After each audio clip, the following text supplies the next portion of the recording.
How life will look for Andrew Mountbatten Windsor as he becomes an ordinary member of the public. With his home, finances and royal privileges stripped away. Andrew Mountbatten Windsor was today described as just an ordinary member of the public by a senior government minister. For the 65-year-old, who has long been coddled from the day-to-day concerns of British subjects, the phrase will sound alarm bells. As well as losing his titles and the birth title of Prince, Andrew has agreed to surrender his lease on his mansion, Royal Lodge, and will be banished to a private home on the monarch's Sandringham estate in Norfolk. In a clinically cold statement, Buckingham Palace made it clear that the censures were deemed necessary, notwithstanding the fact that he continues to deny the allegations against him. A reference to claims by the late Virginia Giuffre that she was sex-trafficked to the late Queen's son by convicted pedophile Jeffrey Epstein.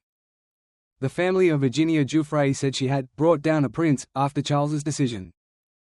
Describing Andrew as now an ordinary member of the public, Trade Minister Sir Chris Bryant suggested he should go to the US to answer questions about Epstein's crimes.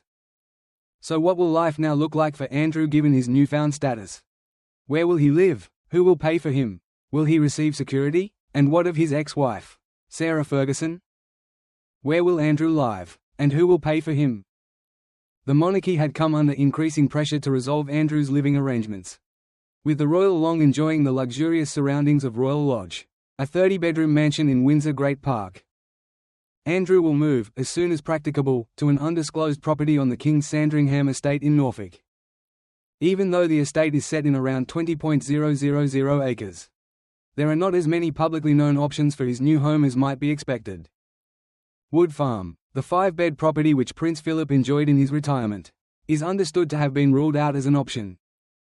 Princess Diana's childhood home, the rambling Park House, has been empty for more than 5 years but is unlikely to be considered suitable because it spent decades as a respite centre for the disabled and is in need of renovation. Other potential options include the Folly and the Gardens House, both of which are currently listed as holiday lets. The accommodation will be privately funded by King Charles, who will also make private financial provisions for his brother. Charles's personal wealth is believed to have jumped by £10 million to £610 million in 2024, making him much richer than his mother Queen Elizabeth II, who was worth £370 million. His primary source of private income is the Duchy of Lancaster, which paid him more than £27 million in his first full financial year as monarch.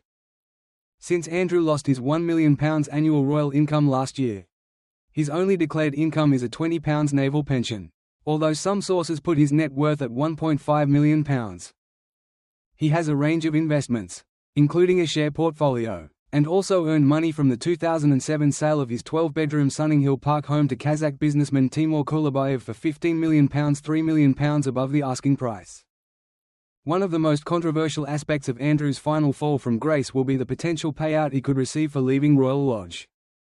The King's brother acquired the lease from the Crown Estate in 2003 and paid £1 million for the 75-year tenancy plus £7.5 million for repairs and refurbishments, which was deemed the equivalent of paying for his lease, up front.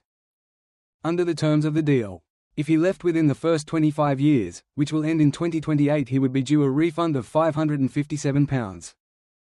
Given the Crown Estate generates revenue for the Treasury to bolster public spending, any payout it makes to Andrew would be immensely controversial. Experts have suggested to the Daily Mail that the King may offer to either reimburse his brother personally, or find a way to pay back the Crown Estate to avoid the taxpayer losing out.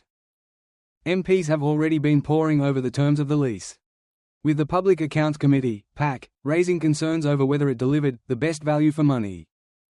Royal Lodge, which is set in 40 hectares of woodland and lawns, would be worth around £30 million at market value.